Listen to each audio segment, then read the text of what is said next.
The message arrived at 10:17 on a bright Tuesday morning, while I was standing in my kitchen holding a chipped coffee mug and wondering how a life could become so quiet without anyone noticing.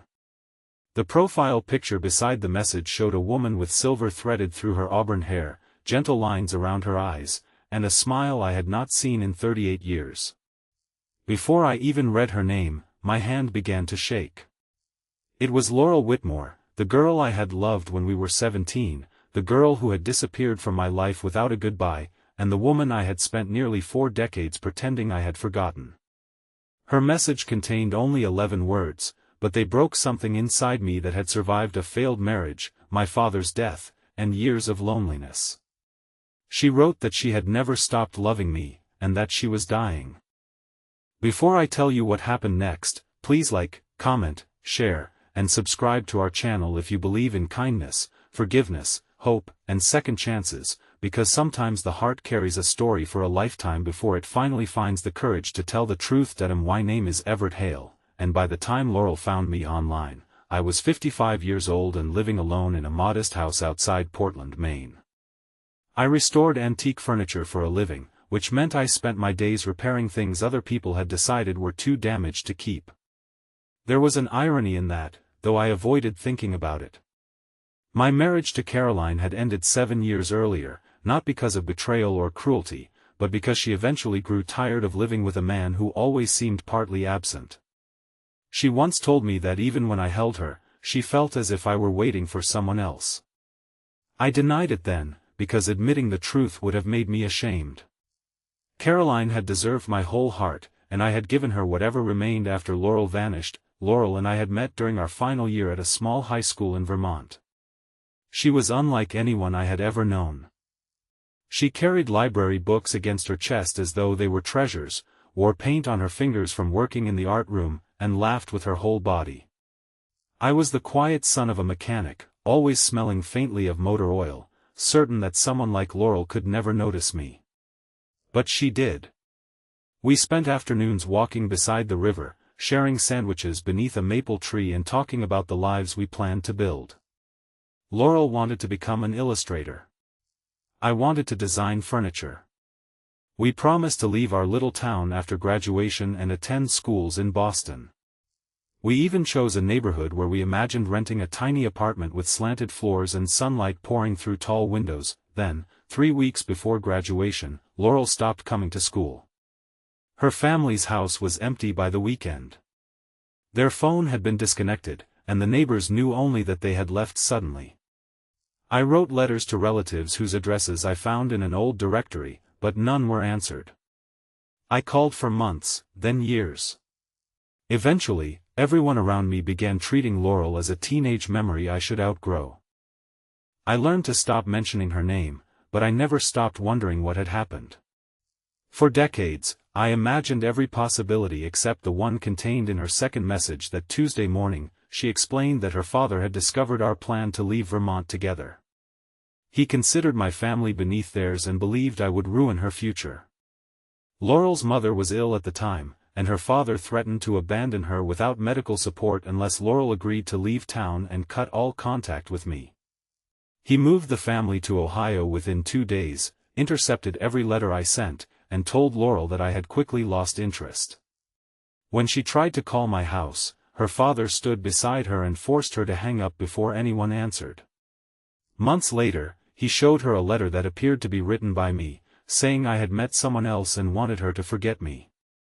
The letter was a forgery. I read her explanation 3 times while sunlight crawled across my kitchen floor. Anger rose through me so suddenly that I had to grip the counter. 38 years of grief had been built on one man's pride and one cruel lie. I wanted to hate Laurel for believing it. I wanted to demand why she had not searched for me sooner.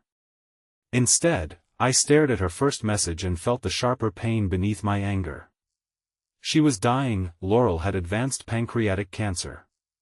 Her doctors had stopped talking about years and had begun talking about months.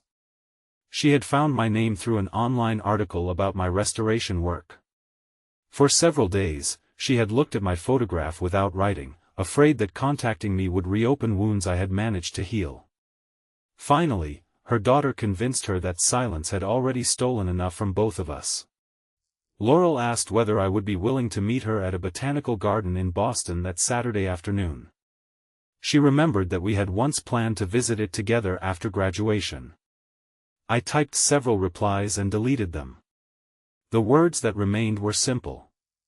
I told her I would be there. The days before Saturday were filled with emotions I could not control.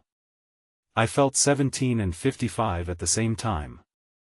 I resented her father, resented the lost years, and resented myself for allowing an old wound to shape every relationship that followed. I found the wooden box where I had kept Laurel's photographs, school notes, and the dried maple leaf she had placed inside my yearbook. I had carried that box through 5 moves and 1 marriage. Seeing it again made me understand what Caroline had always known. I had never truly let Laurel go. Saturday arrived warm and clear. The botanical garden was crowded with families, elderly couples, and children chasing each other through patches of sunlight. I saw Laurel near a fountain shortly after noon. She sat in a wheelchair beneath a flowering tree, wearing a pale blue dress and a soft scarf around her head. Her daughter, a woman named Bridget in her early 30s, stood behind her. Laurel looked smaller than the girl I remembered, but her eyes were unchanged. They were still gray-green, still bright with the same mixture of courage and tenderness. For several seconds, neither of us moved. Then Laurel lifted one trembling hand, and every year between us seemed to collapse. I knelt beside her chair, and she touched my face as if confirming that I was real. We did not begin with accusations. There was too much grief and too little time.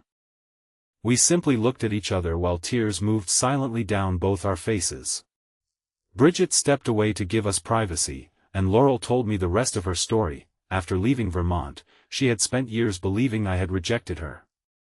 She eventually married a kind man named Graham, who knew that part of her heart had been wounded before they met. They built a good life and raised Bridget together. Graham died in a workplace accident when Bridget was 12. Laurel never remarried. When her father died many years later, Laurel found a locked metal case among his belongings. Inside were my letters, unopened and tied with string, along with the forged letter he had created. By then, more than 20 years had passed. Laurel had searched for me, but I had moved several times and was not listed publicly. She worried that I had a family and that appearing without warning would be selfish. She put the letters away and convinced herself that leaving me undisturbed was an act of love. Her confession hurt more than I expected. I told her that she should have tried harder, that she should have trusted the boy who had promised to wait. My voice remained low, but bitterness sharpened every word. Laurel did not defend herself. She said fear had ruled too many choices in her life, first fear of her father, then fear of disrupting mine. She admitted that silence had become easier with every passing year, even while it became more painful. She had contacted me not to ask for romance or sympathy, but to apologize before she no longer had the chance. That I stood and walked several steps away, staring at the fountain. The garden around us was full of color, but all I could see were the missing years. I imagined the apartment we never rented, the furniture shop we might have opened, the children we might have raised. I thought of Caroline, who had loved me faithfully while I reserved a hidden room in my heart for a ghost. For one terrible moment, I wanted Laurel to feel the full weight of what had been taken from me. Then I turned and saw her trying to hide her pain from Bridget. Her fingers shook against the blanket covering her knees. She was not the powerful father who had manipulated us. She was a frightened 17-year-old who had grown older carrying the same wound I carried. Punishing her would not return a single lost day. It would only destroy the few days still available. That I returned to her side and placed my hand over hers. I told her I was angry, but I did not want anger to be the final thing between us. Laurel closed her eyes, and relief moved across her face. We spent the afternoon walking slowly through the gardens, with me pushing her wheelchair while Bridget followed at a distance. Laurel and I spoke about our lives honestly. I told her about my marriage, my regret, and the loneliness that followed. She told me about Graham, making it clear that she had loved him deeply and had never treated their life as a substitute. That truth surprised me, but it also brought peace. Love, I realized, was not a single road that vanished when blocked. It could take different forms, survive different losses, and still remain genuine. Over the following weeks, I drove to Boston every few days, always during the morning or afternoon. Laurel's health declined quickly, but those daylight hours became a life neither of us had expected to receive. I brought her the letters I had written as a teenager. She read them slowly near a sunlit window, pausing when exhaustion overtook her. She showed me the illustrations she had created throughout her career, many of them containing a quiet dark-haired boy beside a river. I recognized myself in every one. One afternoon, Laurel asked me to help finish a children's book she had begun for Bridget's future children. It told the story of two young birds separated by a storm, each believing the other had chosen not to return. After many seasons, they found each other again and used the branches they had gathered during their separate journeys to build a shelter for lost birds. The ending was unfinished. Laurel had drawn the final picture but had not written the words beneath it. We worked on that book for 12 days. I built a wooden cover from maple, using a piece taken from a tree near my childhood home. Bridget scanned Laurel's illustrations, and a local printer helped us produce several copies. The final sentence came to me while Laurel rested in a chair beside an open window. I wrote that the years apart had not been empty because each bird had learned enough about sorrow to create a home where no one else would feel abandoned. When Laurel read it, she pressed the page against her chest and cried. The unexpected change in my life did not end with Laurel. I contacted Caroline and asked to meet at a cafe one sunny afternoon. I apologized without making excuses. I told her she had been right about my emotional absence and that she had deserved better. Caroline listened quietly. She had built a happier life and was engaged to someone who loved her with openness. She did not erase the harm I had caused, but she forgave me. Before leaving, she said that understanding the source of my pain did not justify how I had treated her, yet taking responsibility meant I no longer had to remain the same man. Her words stayed with me. Laurel died on a clear September morning with Bridget beside her and sunlight filling the room. I was holding her hand. She had grown too weak to speak much, but shortly before her breathing changed, she looked toward the maple-covered book on the table and then back at me. Her expression held gratitude rather than fear. I told her that I forgave her, that I forgave the frightened girl she had been, and that I was grateful the woman she became had found me. I told her our story had not ended when we were separated. It had waited. After the funeral, Bridget gave me the original box of letters her grandfather had hidden. Beneath them was an envelope Laurel had written for me. In it, she said the cruelest part of regret was believing the past had made love useless. She hoped I would prove that belief wrong by using whatever years remained to become more present, more generous, and more courageous than either of us had been when we were young. She asked me not to turn her death into another locked room inside my heart. That request changed me. I began volunteering at a community workshop where teenagers learned woodworking and art. Many came from unstable homes and carried the quiet conviction that their futures had already been decided by other people's failures. I showed them how broken joints could be reinforced, how scratched surfaces could be restored, and how damage did not always mean something had lost its purpose. Bridget and I published Laurel's children's book, and the proceeds funded art programs for young people who could not afford supplies. The book became far more successful than we expected, not because people knew our history, but because they recognized themselves in the two birds who found one another after the storm. For years, I thought the great tragedy of my life was losing Laurel when I was 17. I understand now that the deeper tragedy would have been finding her again and choosing resentment over mercy. Forgiveness did not give us back 38 years.